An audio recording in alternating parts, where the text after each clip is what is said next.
പുതിയ PSC വാർത്തകളിലേക്ക് എല്ലാവർക്കും സ്വാഗതം. ഹൈസ്കൂളുകളിൽ ഈ വർഷവും ഇംഗ്ലീഷിന് താൽക്കാലിക അധ്യാപകർ തന്നെ. 642 തസ്തികകളിൽ താൽക്കാലിക നിയമനത്തിന് നടപടി. PSC ലിസ്റ്റിലുള്ളവർക്ക് തിരിച്ചടി. 642 സ്കൂളുകളിൽ താൽക്കാലിക അടിസ്ഥാനത്തിൽ ഇംഗ്ലീഷ് അധ്യാപകരെ നിയമിച്ച കഴിഞ്ഞ വർഷത്തെ രീതി ഇത്തവണയും തുടരാൻ വിദ്യാഭ്യാസ വകുപ്പിന്റെ തീരുമാനം. PSC റാങ്ക് പട്ടികയിൽ 100 കണക്കിന് ഉദ്യോഗാർത്ഥികൾ ജോലിക്ക് കാത്തിരിക്കുമ്പോഴാണ് താൽക്കാലിക നിയമനവുമായി സർക്കാർ മുന്നോട്ടു പോകുന്നത്. താൽക്കാലിക നിയമനം നടത്തുമ്പോൾ PSC റാങ്ക് ലിസ്റ്റിലുള്ളവർക്ക് മുൻഗണന നൽകണമെന്ന ഔദാര്യം ഇത്തവണയും സർക്കാർ വ്യവസ്ഥയിൽ ഉണ്ട്. റാങ്ക് പട്ടികയ്ക്കാകട്ടെ ഇനി കഷ്ടിച്ച് 1 വർഷമേ കാലാവധിയുള്ളൂ. ഹൈസ്കൂളുകളിൽ ഇംഗ്ലീഷിന് മാത്രമായി പ്രത്യേകം അധ്യാപകരെ നിയമിക്കണമെന്ന ഹൈക്കോടതി നിർദ്ദേശം നിലനിൽക്കുമ്പോഴും തസ്തിക സൃഷ്ടിക്കുന്നതിൽ സർക്കാർ വിമുഖത കാണിക്കുകയാണ്. മറ്റ് വിഷയങ്ങൾ പഠിപ്പിക്കുന്നവരെ ഇംഗ്ലീഷ് അധ്യാപകരായി നിയമിക്കുന്നതിന് പകരം ഭാഷാ വിഷയമെന്ന നിലയിൽ ഇംഗ്ലീഷിന് മാത്രമായി അധ്യാപകരെ നിയമിക്കണമെന്ന് 2021 ഹൈക്കോടതി വിധിച്ചത്. ഈ വിധി പുനഃപരിശോധിക്കണമെന്ന നിലപാടിലാണ് സർക്കാർ.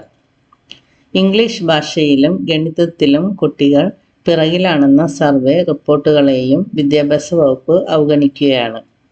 ഹൈക്കോടതി വിധി 4 മാസത്തിനകം നടപ്പാക്കണമെന്ന് 2024 മാർച്ചിൽ ചീഫ് ജസ്റ്റിസ് അന്ത്യശാസനം നൽകിയിട്ടും താൽക്കാലിക നിയമനം നടത്തി സർക്കാർ തടിതപ്പുകയാണ്.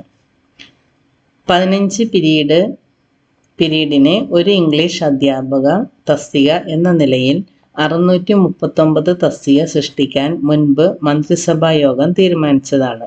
അതിലുൾപ്പെടെയാണ് താൽക്കാലിക നിയമനം നടത്തിയത്. അധിക ഡിവിഷനുള്ള സ്കൂളുകളിലോ എയ്ഡഡ് വിദ്യാലയങ്ങളിലോ ഇംഗ്ലീഷ് തസ്തിക കണക്കാക്കാൻ സർക്കാർ ഇനിയും തയ്യാറാകുന്നില്ലെന്ന് ഉദ്യോഗാർത്ഥികൾ പരാതിപ്പെടുന്നു. നിയമന ശുപാർശ ആകെ 185. ഇംഗ്ലീഷ് HSSTക്ക് 2023 റാങ്ക് പട്ടിക നിലവിൽ വന്നത്. 14 ജില്ലകളിലായി ആകെ 1416 പേർ റാങ്ക് പട്ടികയിലുണ്ട്. മുഖ്യ പട്ടികയിൽ 562 പേരുണ്ട്. 2 വർഷം കഴിഞ്ഞിട്ടും 185 പേർക്ക് മാത്രമാണ് നിയമന ശുപാർശ കിട്ടിയത്. എറണാകുളത്ത് ഇനിയും നിയമന ശുപാർശ തുടങ്ങിയിട്ടില്ല. പത്തനംതിട്ട, ഇടുക്കി, കോട്ടയം എന്നീ ജില്ലകളിൽ ഓരോന്നാണ് നിയമന ശുപാർശ. ആലപ്പുഴയിൽ 4, തൃശ്ശൂരിൽ 7, കോഴിക്കോട് 6, വയനാട്ടിൽ 8 എന്നിങ്ങനെ നിയമന ശുപാർശ 2 അക്കത്തിലെത്താത്ത ജില്ലകളാണ് കൂടുതലും. ഏറ്റവും കൂടുതൽ നിയമന ശുപാർശ മലപ്പുറത്താണ്, 45 എണ്ണം. HSST ഇംഗ്ലീഷ് നിയമന നില ഞാൻ പറയാം. തിരുവനന്തപുരം നിയമന ശുപാർശ 25. റാങ്ക് പട്ടിക നിലവിൽ വന്നത് 16/8/2023 അവസാന നിയമന ശുപാർശ നടന്നത് 10/1/2025. കൊല്ലത്ത് 16 നിയമനങ്ങൾ നടന്നിട്ടുണ്ട്. റാങ്ക് പട്ടിക നിലയിൽ വന്നത് 26/6/2023 അവസാനം നിയമന ശുപാർശ നടന്നത് 12/11/2024. ആലപ്പുഴയിൽ 4 നിയമന ശുപാർശ നടന്നിട്ടുണ്ട്. റാങ്ക് പട്ടിക നിലയിൽ വന്നത് 22/6/2023. അവസാന നിയമന ശുപാർശ വന്നത് 31/10/2023. പത്തനംതിട്ടയിൽ ഒരാളാണ് ഇതുവരെ HSST ആയിട്ട് കയറിയിട്ടുള്ളൂ. 24/6/2023 റാങ്ക് പട്ടിക നിലയിൽ വന്നത്. അവസാനം നിയമന ശുപാർശ നടത്തിയത്, അതായത് ആകെ ഒരാളെ മാത്രമേ കയറ്റിയിട്ടുള്ളൂ, അത് 9/8/2023. കോട്ടയത്ത് ഇതുപോലെ തന്നെ ഒരാളാണ് കയറിയിരിക്കുന്നത്. 19/9/2023 റാങ്ക് പട്ടിക നിലയിൽ വന്നത്.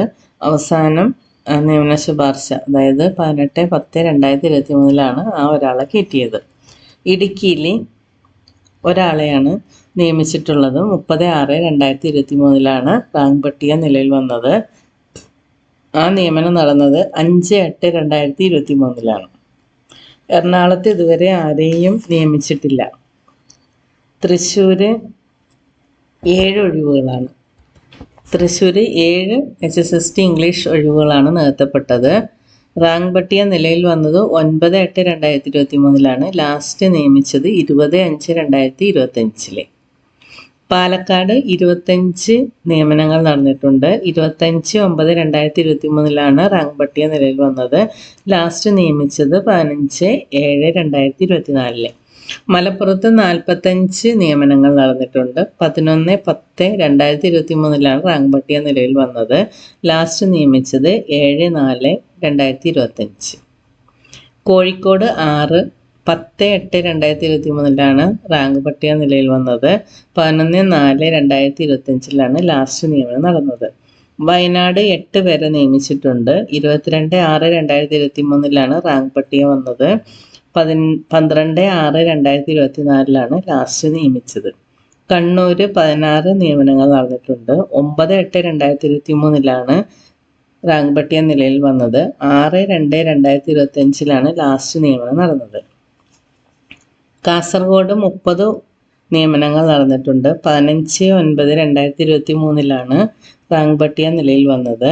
17/2/2025 ലാസ്റ്റ് നിയമനം നടന്നത്. അങ്ങനെ 14 ജില്ലകളിലും കൂടി ആകെ 185 നിയമനങ്ങളാണ് നടന്നിട്ടുള്ളത്. അതിൽ എടുത്തു പറയാനുള്ളത് എറണാകുളത്ത് ഒരു നിയമനവും ഇതുവരെ നടന്നിട്ടില്ല. അപ്പോൾ ഇങ്ങനെയാണ് HSST ഇംഗ്ലീഷിൻ്റെ കാര്യം ഉള്ളത്. അപ്പോൾ താൽക്കാലികമായിട്ട് അധ്യാപകരെ നിയമിച്ചുകൊണ്ടിരിക്കുകയാണ് ഇപ്പോൾ. അപ്പോൾ PSC ലിസ്റ്റിലുള്ളവർ നിങ്ങൾ ഊർജ്ജസ്വലമായിട്ട് നടന്ന് നിങ്ങളുടെ ഒഴിവുകൾ കണ്ടെത്തി വേഗം തന്നെ ലാസ്റ്റ് ഈ റാങ്ക് പട്ടിക കാലഹരണപ്പെട്ട് പോണതിന് മുമ്പായിട്ട് തന്നെ ഒഴിവുകളിൽ കണ്ടെത്തിയിട്ട് ആ ഒഴിവുകളിലേക്ക് കയറാനുള്ള ശ്രമം ഇപ്പോൾ തന്നെ തുടങ്ങുക. മറ്റൊരു വാർത്തയുമായിട്ട് വേഗം തന്നെ വരുന്നതാണ്. Thank you for watching.